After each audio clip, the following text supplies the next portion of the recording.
with sizzling now. We're going to come in hot Cheers. on this cool Friday morning. Take a look.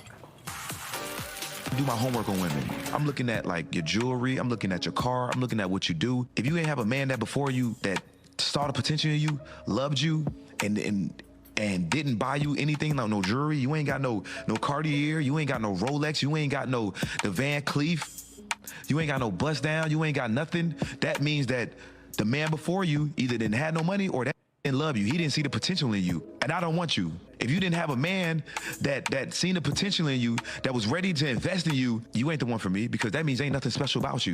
Ain't nothing special about you. I gotta judge you off the last man you dealt with, because if the last man... Ooh, that hurt me. He's not even talking to me directly. My goodness. That's a clip from the Finessers Only Club on the account, Jonathan Dupaton.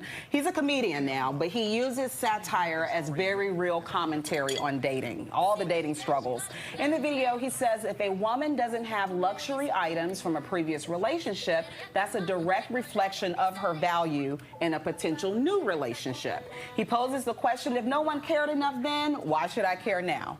Now, people are going off on these posts, a few, though, saying, actually, this exists in real life. Most people aren't bold enough to say it. But then you have others who saying, you know what, if she doesn't have all those things, I want to be the first to give it to her. So here's the question for all of you here in the kitchen. Using material gifts from previous relationships as a barometer of the value of that person in a relationship, do we like it or not? No. No. There's a big no. So. It's a big no for me. Yeah, why not? Because you're not going to control the situation because of the money and or assets that you have. I feel like everything in this life should be 50-50. Whether you're man or woman, like, this life is given to us to understand, not to take advantage of people and just splurge. I feel like when you have more money, sometimes you're the aggressor and you get to control the space. Oh, that's a different kind of spin. Natasha, what's you know what? I think if you're coming in and you don't have your own things and then you suddenly expect somebody to do it, then okay, we kind of have an issue now. So I'm sort of between the two. I don't believe that if you didn't have material things, you shouldn't now. I do think you should, but hey, are you earning it yourself? Or are you showing up saying, I deserve it, I'm entitled?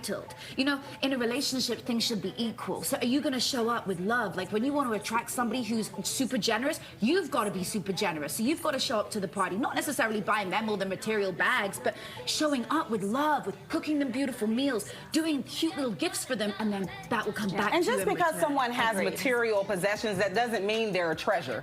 No, you can have the treasure and still be trash. Yes. And so I don't think judging people based upon what they have in their, tangibly, I don't think that's a good barometer. They may have what also happens sold to judging a person by who they are and their character? What about if you do have all these nice things and somebody really is attracted to you or really wants to give you love, but then they're intimidated by all these nice things they have because now they can't afford it. Exactly. Or they give love in a different way. Maybe they give love by cooking a beautiful meal. Cooking rice. Or hanging out with family and friends. You're right, there's so many beautiful love note. Exactly, there's so many different ways to give it. So when I hear that, I think that's just disappointing to the dating world today because so many people are struggling dating. So to hear that makes people then even say, oh, it's really going to be tough. You know what, I'm good. Right. Aaron, you don't like it either. I just think value is way more than material. Yeah. Being a high value person means bringing good spirit, good intentions, love, taking care of someone. As Natasha mentioned, a nice meal. You can give people value. You can give me all the gifts in the world, but if you're not giving me love and time, I don't want them. Hello. Let's talk about surge pricing now. We finished that one. But not for those ride shares. Some British pubs are now using dynamic pricing during their busiest hours. The Stonegate Group, which owns more than 4,000 bars across the UK, says that during the rush hour period, prices can go up as much as $25. Now, part of the reason for the change, understaffing. But we want you to chew on it for a minute. Surge pricing at bars. Do you like it or not? And so far, 80% of you are not here for this. You can vote by scanning the QR code. You can also go to our website. Chef JJ, I want to start with you. Do you like it or not? I just think that the restaurant industry got hit really hard during the pandemic. And restaurants are trying to come back, or bars, trying to come back different. And we're trying to figure out how to make some money.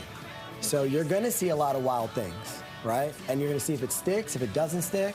And like here in the United States, right? Every state has a different kind of code of what you can and cannot do. So I just think restaurateurs, chefs, mom and pop shops are just trying to figure out how to make it.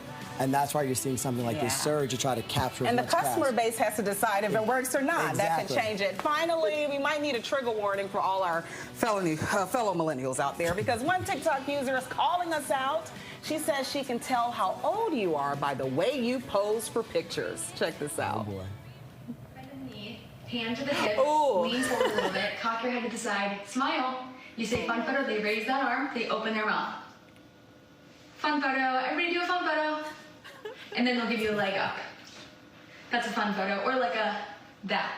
Okay, I know this, I have credentials because I was born in 1997. I'm kind of on the cusp, so I identify with both generations. A Gen Zer is going to give you the leg pop. One leg comes in forward, you give a little hip tilt, hands to the hips like this, or imaginary marble here. This is a little pageant pose that I like to say. They do a soft smile, and then like a head tilt to the side. Close your eyes.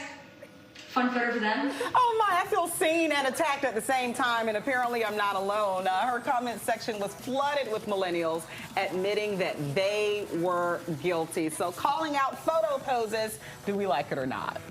Definitely, because literally we were doing the same thing as she was talking about it. I was like, okay, that is my generation, so maybe she has something going on right here. Oh, look at that beautiful Marissa. Oh on my the God. screen. Now, why he had to pull out the hand on the kid, that's giving me away. We got to watch producer Chris. He's being messy in front of company. I feel It's attacked. okay, you still look good. You got your hand on your hip, too. That's giving away the millennial. I like the skinny arm photo. Yeah, maybe I should just turn a little bit more. I mean, what about you, Natasha? You're world famous for your pictures. I mean, listen, I agree. I think that it gives it away, but you can look as young as you feel. Come on. So let me tell you, if you want to feel young, just get into a power pose. Look forward, feel good.